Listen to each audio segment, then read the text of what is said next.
大家好，欢迎回到宋说新语。开始聊天前啊，我们先说一个其他的事儿。有朋友在我视频下留言啊，应该是抖音吧，问怎么加入这个群里边，就是指这个 LK99 复线群啊、爱好者群。说实话，我也不是群主，我也是被别人拉进去的。我觉得呢，如果呀你对这个东西没有太强烈的爱好，加不加都一样啊，你都在下边看视频，你评论就可以了。如果你有强烈的爱好，那你就表明你的强烈的爱好啊，你频繁的留言啊，你做自己的视频呐，或者你本来就是科技工作者，那你表明你的身份，是吧？我们也好来弄这个事儿。因为我呢还真不知道群主是谁。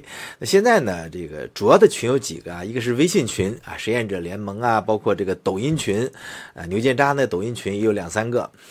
这里边呢，多数群的人都不少啊，都是极其的爱好者，就是 LK99 的，不能叫狂热爱好者也差不多。所以呢，就是你如果真喜欢这东西，你就表达出你的喜欢，让我们看到，我好推荐的是吧？其实呢，如果你对这个没有很大的兴趣，你进去以后不一定觉得有意思啊，因为这里边呢，大家是因为一个兴趣走到一块儿的，其实很多别的观点是不一样的啊，是这么个情况。那另外一个就是关于字幕的事儿，我这2期呢最近都没加字幕，为什么呢？啊，就我这是全口语化的这个讲啊，整理字幕也费时间，有的时候比较晚，有的这个非中文观众啊就在给我留言，用英语留言说你得加字幕啊，要不然我看不懂。可能最近吃大师这几期啊，就是悬浮的这个我是没加字幕，所以呢有朋友留言，所以后边呢我会加字幕的啊。那说起这个吃大师啊，就是这个又扯犊子了啊，就是 B 站这个号，他这个项目啊，应该叫个项目了啊，因为罗老师已经立项了，亲自在知乎上又重新注册账号了。他就让碳呢进入了我们这个 LK99 史文爱好者的这个视野。你看他现在吧，就是韩国 LK99 白皮书出来之后啊，那么LK99 原始论文定义的这个材料呢，好像是被锤死了啊，我们也只能说是好像啊，就是罗老师说的那个所谓狭义 LK99。我过去说呢，我就是说，传统上的那个超导它是定义不了的，和这个是一个意思。就是说按照那个论文上的 LK99，它如果想实现常温下的麦斯纳效应啊、零电阻啊，看起来是不可能的啊。但是呢，魔改的受这个思路启发，做了全新的体系的。这个还处于学术森林状态，大家都没有往外公布呢。那很快呢，不是姚教授他们牛建渣 team 也要发论文了。我相信还有数不清的机构啊，在默默的分析前灵灰石这种结构的可能性，以及其他的受到启发做的新的东西，这个都有。所以这个在这个关键时候呢，吃大师啊，他让大家这个都在回避的这个碳进入了我们的视野。大家知道在 LK 复线的过程中啊，有2个是大家在回避的，一个是铁镍是吧，就是还有铁磁性的这些东西，一个是碳啊，碳大家知道也有这个抗磁性。那他这个呢，在大家都回避的时候呢，他就是误打误撞，他弄出来一个新的东西。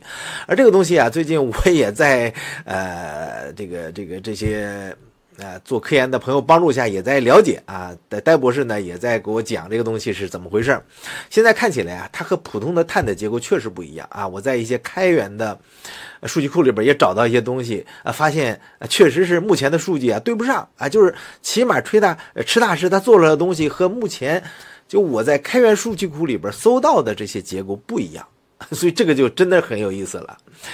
那说起这个碳啊，其实大家都很熟悉啊，因为铅笔嘛，是吧？里边就是碳，从小我们都在用这个东西，而且碳的这个汉字啊，在中日韩3国呢都是通用的汉字，因为历史上呢，中日韩就是日韩都使用过汉字作为他们的文字，所以呢，碳对于我们所有人来说都不陌生。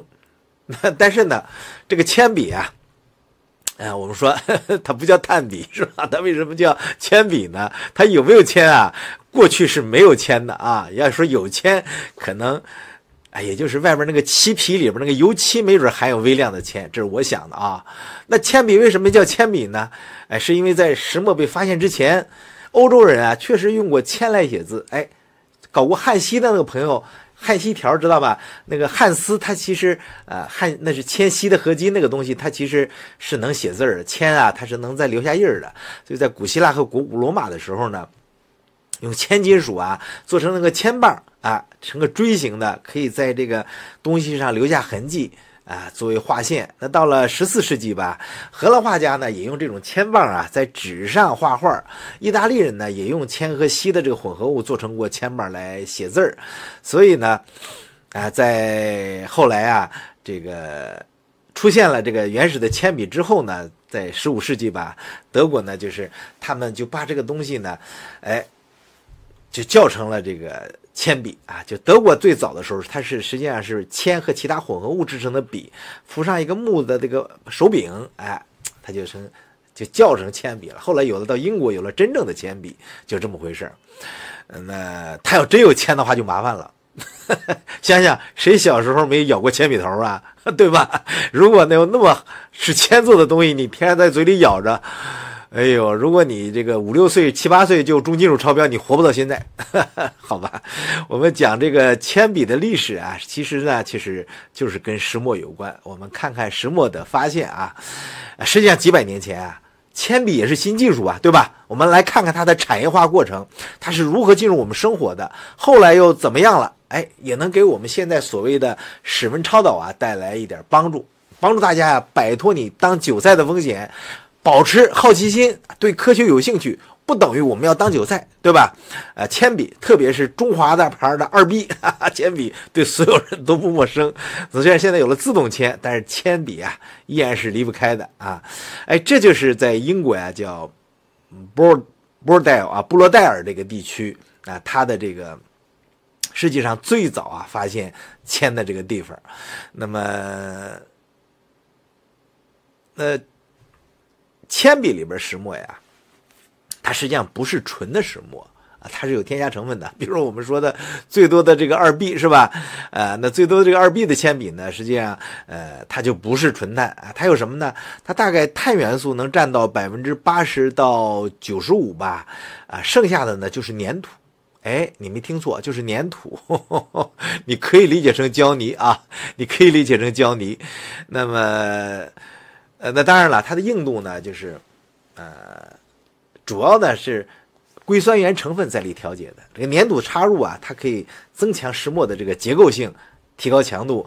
另外呢，它会加入少量的石蜡，这个石蜡的分量呢大概小于5%啊，这是天然矿物质，它是为了调节石墨的这个润滑性啊，和纸张之间的这个摩擦系数啊，使你写得更顺滑。另外里边可能还有抗氧化剂，是吧？防止氧化。那么2B 这个铅笔啊，它是中等硬度，所以呢，石墨的含量会高一点，粘土这些添加剂会少一点，所以铅笔里边呢，主要确实就是石墨，80%到95%。那现在来说呢，中国肯定是铅笔大国了，对吧？可以说呀，你平常所见到的日用的东西，大概率中国呀都是最大量的供应国。而这个地方啊叫 Bordeaux， 它很有意思。早年的时候呢，这个东西发现这个石墨矿的时候啊，应该是在14世纪、15世纪吧，就是我想想啊，应该是更1564年，对，就是当地的农民啊，就是英国人，他们在坎布里亚郡的这个布罗代尔呢，就发现了这个石墨的岩层，这是人类啊第一次发现天然石墨的矿藏啊。当时啊，开始的时候，农民呢是用它来做染色和涂料，后来可以发现它可以作为便携式的绘图工具啊，用这个在木板上写，逐渐的就作为一个新的模具，新的这个就是这个文具啊，就流传开了。后来呢，随着石墨的应用越来越广泛啊，比如说制作这个墨呀，布罗代尔呢，就当地啊一度成为重要的这个石墨产业基地。而且呢，当时啊，为了防止偷猎，他们采取了很多怪的办法，比如灌水，有意的淹没了一部分矿坑，防止呢被盗。也只有他们知道这个地方，那水退了，他们再挖。所以呢，从19世纪末呀，这里边一些主要矿区呢，实际上就永久关闭和封存了。但是当地说呢，这个有些这个矿区水里边还有很多的石墨呢。实际上，石墨的这个含量啊，全世界都非常广泛，全世界各地都有。那主要产地呢，就是中国、印度、巴西和朝鲜。石墨矿石呢，都是一种变质岩嘛，和这个石英片岩中的这个云母啊、长石片麻岩以及变质砂岩和石灰岩一块出现。你像这个布罗代尔现在还有这种长石啊、片麻岩矿的，现在啊，所以呢，这个当时这个石墨呢，就是把这石墨呢削成条当铅笔出售啊，就是英国早期的时候。后来呢就有办法了，是吧？那随着这个大的石墨矿开采越来越少啊，这个纯度那么高的石墨矿就少了。后来怎么做办呢？就把这个较小的石墨矿啊，从里边提取石墨，再把它碾碎，碾碎之后呢，用水抚出来比较轻的这个石墨，是吧？那上中学的时候我们都知道啊，老师给你们讲过啊，碳有2种比较常见的同素硬体，石墨和金刚石，对吧？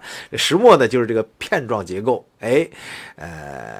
因为它这个片状啊，使得它比较柔软，所以呢，作为书写功能呢就比较通用啊。那在2010年，全球石墨的产量呢大概是1100万吨，中国呢占了80万吨，印度呢是13万吨啊，巴西呢是7万多吨，朝鲜有3万吨，加拿大也有2.5万吨。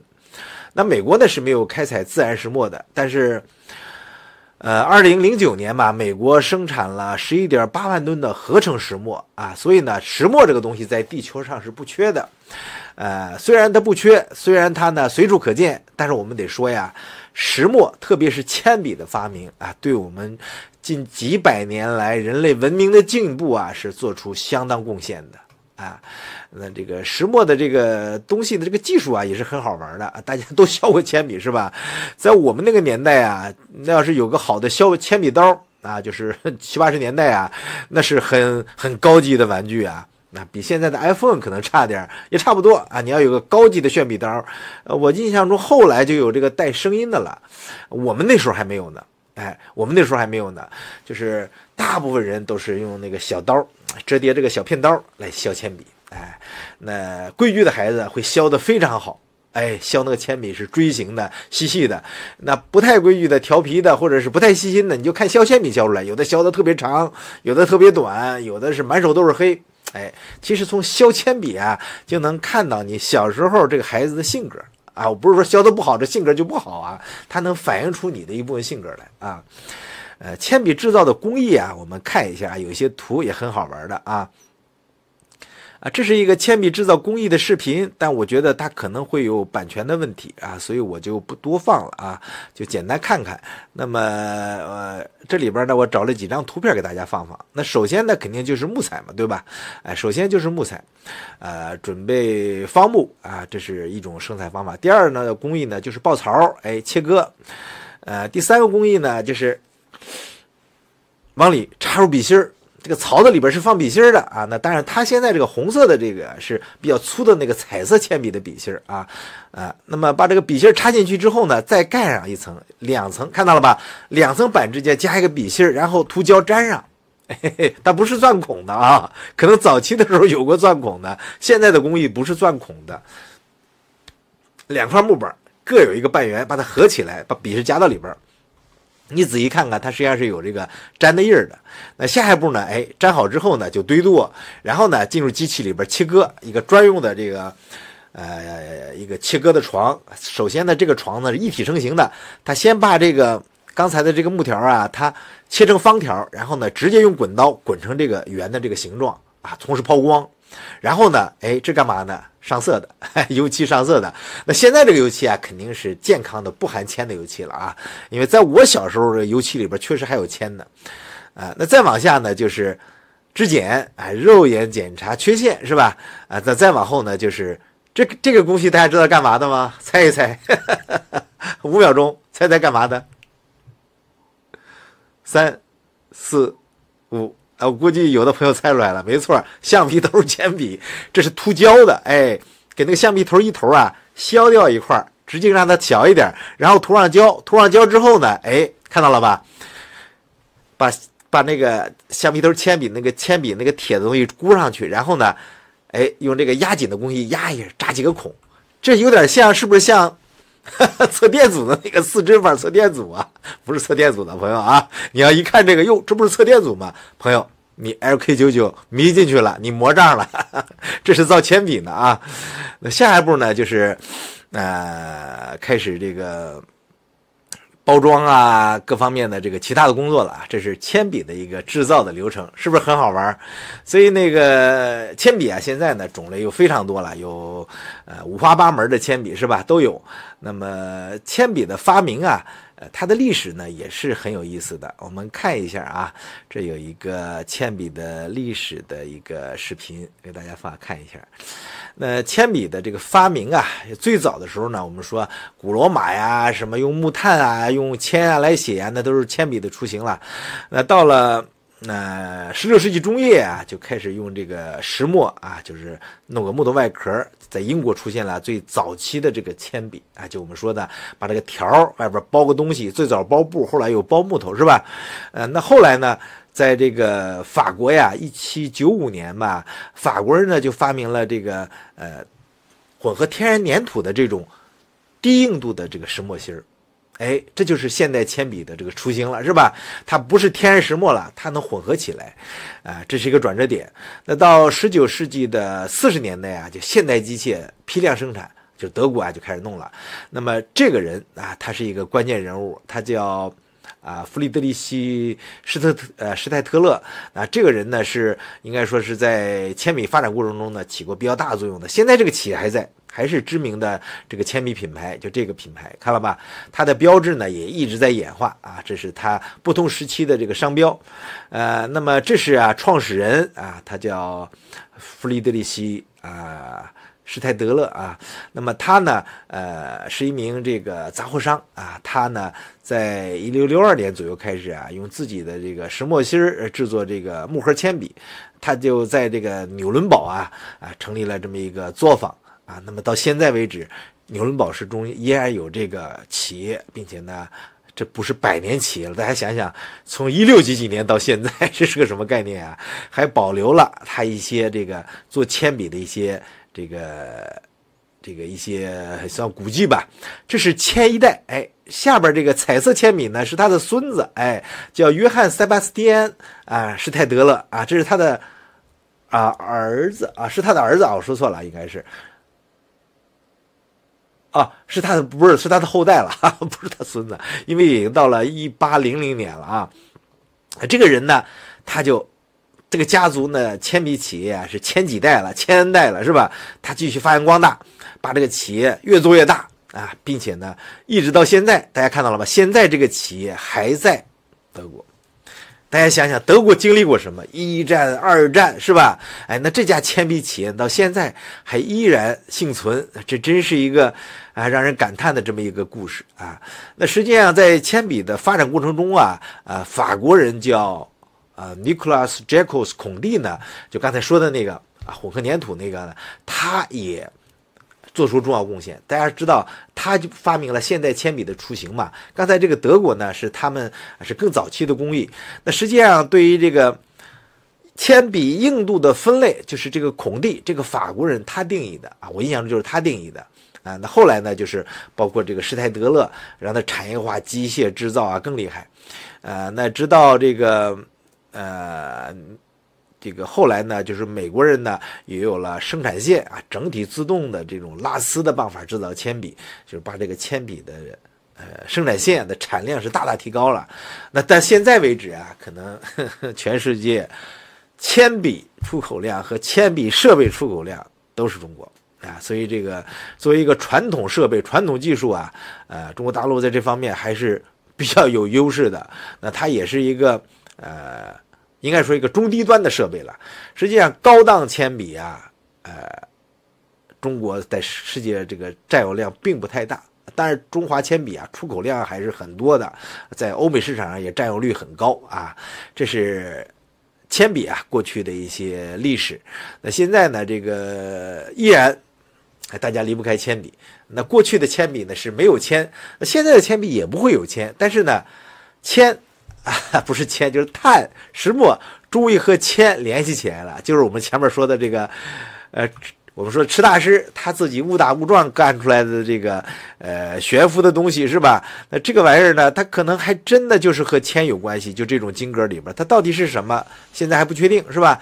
那不管怎么说呢，它还是飘起来了它还是浮起来了，是吧？那说起来这个事儿现在呢，这个罗老师呢，咱们正在张罗就是专利申请。那有人说，那铅笔当时申请过专利吗？可能申请过那当然，一个是过了这个期限了，另外一个呢，它也一直在发展。现在呢，就是说LK99啊，它的专利啊，有一项呢也刚刚被我们看到，一项中国专利申请呢，刚刚在我们群里在流传，就这个，大家看一看啊，是苏州的一项 LK99的专利。类 LK99 咱只能说啊，但是为什么叫 LK99 呢？虽然他说是极光烧，但是我们一看这个工艺啊，几乎和2307.12307完全一样啊。它可能后边采用了一些别的办法，但是它这个铜掺杂铅磷灰石啊，它这个新颖性我觉得是没有的。那不管怎么说呢，专利局已经受理了是吧？可能也通过了一部分，那就是没啥问题啊，因为这个专利申请啊，它是你不主张的话是没有人保护你的啊。比如说在其他国家。比如在中国，在美国申请了类似于 LK99 的这个专利，会不会有问题呢？如果那个原著作产权的申请人他不主张，那就没人管啊。你即使管，你要出面才行，本人出面。其实呢，这个专利纠纷主要呢就是专利的新颖性啊。关于这方面啊。其实我之前也做过不少的视频，大家可以看看，这是我之前做的一些视频，就是有一期叫顶尖律师解读 LK99 专利是吧？那这个呢其实就讲得很明白，大家可以看看。实际上讲的这个意思就是说什么，你呀这个抢注的意义不大啊。为什么呢？就是如果你没有新颖性啊，你抢了以后也意义不大，就是很容易被搞掉。当然呢，大部分人注册的专利呢，可能是基于玩笑啊，基于好玩，基于这个就是个数字嘛，是吧？将来自己的自传不叫自传，自己简历里面呢能多点东西。你真要指望这么就是如果是属实的史文超导完全悬浮的这个专利，你要能抢注下来，你太天真了。如果我们说如果 LK99 专利就像他论文说的那样，能实现完全悬浮的抗磁性、麦斯大效应可观察以及零电阻，那就不是个专利的问题了。那是什么问题啊？那是吉林边境线上的地震问题了。我话就说到这儿了，不是核试验啊，你可以上网搜一下吉林边境的核试验是咋回事，那就是两个国家之间的问题了啊。如果它真属实的话啊，那就不是这些小专利公司能说了算的了。所以呢，大概率啊，这是一个无效专利啊，包括 LK99 的专利，包括我那边视频也讲了。LK99 它那个专利有效呢，它必须证明它所声明的它那些功能里面起码有一项是成立的。第一个是 LK99 它在韩国申请的时候，它就得说明它的先进这个新颖性，就是在它申请专利之前，全世界任何人没有只言片语提到它类似的方法，它才能申请。那它申请之后呢，如果它的专利声称的那些功能都完成不了，那也是无效的。说实话，可能那会儿也没人跟你掰扯这事儿，是吧？你注册一个大粪很有营养，是吧？那对于人来说呢，大粪没有营养，那谁会跟你争呢？没有人跟你抢吃屎嘛，对吧？但是呢，如果它有效，那会有人跟你争的。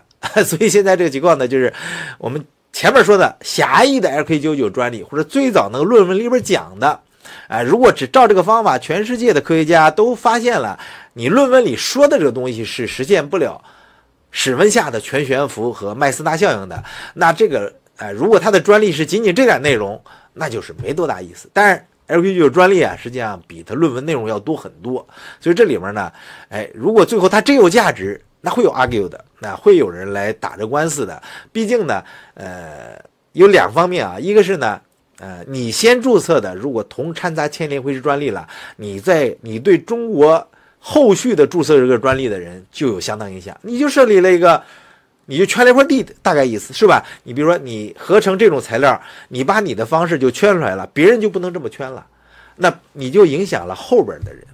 那这个专利的申请人啊，我们说呢，还不太了解啊，大概率也是一个搞学术的吧，应该也是一个搞研究的，不太像一家很小的这个就是不太明白的瞎注册的，我们也没搜啊。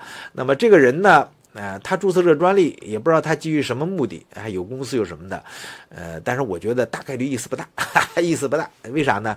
因为到现在为止啊，世界韩国人他们在中国可能我查的这个李世培还没查出来呢，我不知道他注册的时候用什么名字，还是用这个公司名字注的。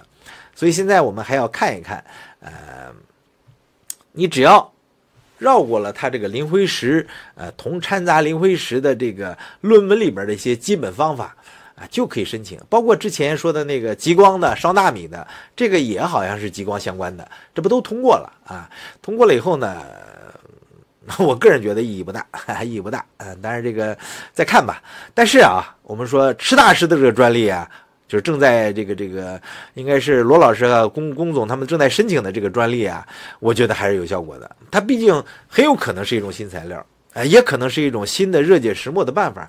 毕竟它不需要气氛保护就能生成热解石墨，并且看起来产量还很高。那么有的群友啊，已经在自己的这个工作室里边呢，开始看能不能批量的合成这种东西。所以现在看起来啊，这个价值呢，就眼前的价值啊，可能还比较高。那么罗老师也特意提到啊，希望大家呢这个fair play 是吧？你别这个下作，别把人家池大师的专利呢给抢了，因为啊，我们微信群里边大几百人，抖音群里还有上千人呢，是吧？大家有的是时间和精力，如果你敢抢中人池大师的专利，我们不得喷死你呀，对吧？也希望呢罗老师和龚总啊他们加快速度啊，尽快给池大师搞下来这个东西啊，这就是关于这个这两天啊，一个是池大师引发了我对碳的这兴趣，跟大家聊聊啊，铅笔也算预热预热。那回头啊，等这个详细数据再出来啊，我们会进一步解读。最近呢，我也在看各种碳的这个晶格结构，包括一些开源数据库的软件。我发现现在的数据啊，就是它的晶格的高度确实对不上啊。大家知道碳的这个 A 和 B 不是2.94、2.74、2.94吧，2.94啊，我一下是记不清了。那现在呢，这个边上对上，高度对不上，那它到底是个什么东西呢？还得等这个咱们这些大神们研究，是吧？这是一个。再一个呢，就是关于这个2Q99专利的，给大家捣鼓几句。其实呢，对于普罗大众来说呀，对我们老百姓来说，吃瓜群众来说这个专利呢意义不大啊。保持一个专利啊，如果它真有效，如果它真有巨额利益，恐怕你也保不住。如果它没有那么大利益呢，你还得每年掏这个专利的保护费啊，是这么回事啊。那好的，今天和大家聊到这儿，你有什么想法呢？可以在评论区留言，然后呢，这个我会及时给大家回。另外呢，今年是2023年，已经到了12月18号，是吧？很快呢就要到新年了。那到新年之前啊，据说我们刀老师啊，就是老刀的论文可能也要发啊。到时候呢，这个论文啊也会可能引起大家的一些关注啊。2023年啊，注定是一个不能叫大年份，有很多事情。等我们将来啊回首历史的时候，会发现2023年是一个不平凡一年。因为怎么地呢？因为大家想想啊，有很多有意思的数据的组合呀，它会很好玩。你比如说，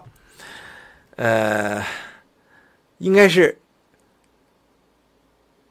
9的立方加8的立方加7的立方，一直加到1的立方，你再减去1，它好像是2023还是2024啊？大家可以细算算。是吧？另外呢，如果是1到9，它的立方加起来应该是2025，好吧？这个是很好玩的，大家可以看看，有一些这个很奇妙的数据组合呀，好像冥冥中啊就注定了有一些特殊的年份。好的，今天大家聊到这儿，谢谢大家收看，咱们下次再见，拜拜。